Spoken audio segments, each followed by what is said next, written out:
In the day's other news, household heating bills are expected to soar this winter. A federal forecast says global inflation and supply shortages will boost energy costs as much as 54% over last year. This winter is also forecast to be slightly colder nationwide. The surge in inflation means that Social Security recipients will get their biggest cost of living adjustment in 39 years. The increase announced today amounts to 5.9%, an average of $92 a month. Increases had averaged less than 2% a year for the last 10 years. The nation's land borders will reopen to non-essential travel by foreigners after a pandemic-era closure that lasted 19 months. The Biden administration says fully vaccinated visitors may enter from Canada or Mexico as of early November. In another development, the federal COVID coordinator, Jeff Zients, reported that vaccination rates are up 20 percentage points from midsummer. Since late July, when the president first announced vaccination requirements and called on organizations to follow his lead, the number of eligible Americans who are unvaccinated has decreased by about 1/3, from 97 million down to 66 million individuals. Zients credited vaccine mandates with the increase.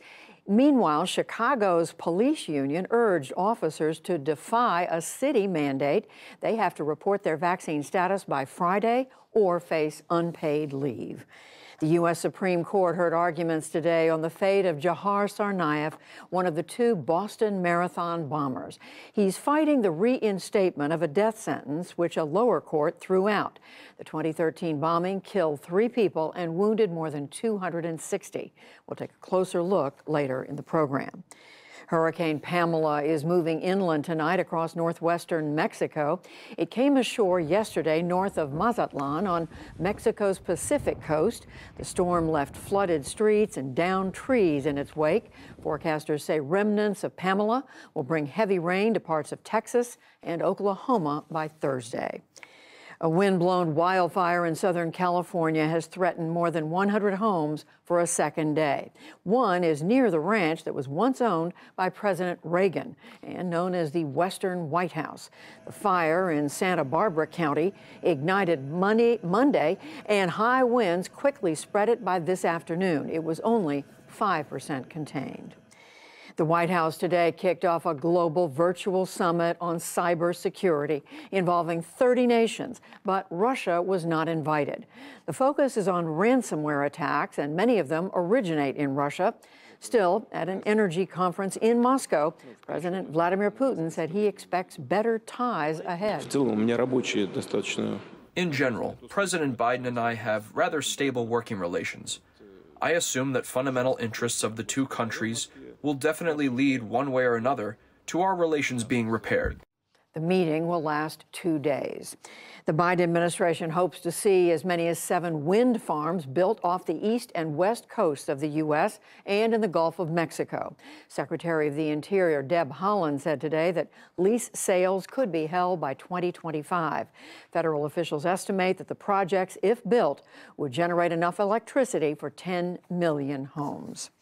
The FDA released voluntary guidelines today on cutting sodium levels in food. They cover everything from cereals to French fries to condiments. The goal is a 12% reduction in sodium intake to 3,000 milligrams a day. The FDA envisioned that happening over 2.5 years. On Wall Street, tech stocks advanced, but the rest of the market lagged. The Dow Jones Industrial Average lost 0.5 point to close at 34,377. The Nasdaq rose 105 points. The S&P 500 added 13. And Star Trek's Captain Kirk, William Shatner, rocketed briefly into space today. He traveled courtesy of Blue Origin, the space tourism company owned by Amazon founder Jeff Bezos. Shatner and 3 others lifted off from West Texas. The suborbital flight carried them 66 miles high and touched down after 10 minutes. At 90, Shatner is the oldest person ever in space. Still to come on the NewsHour, the Supreme Court hears the Boston Marathon bombers case. World powers negotiate with the Taliban over providing Afghanistan with humanitarian aid. Georgia election workers are fired for shredding some 300 voter registration forms, plus much more.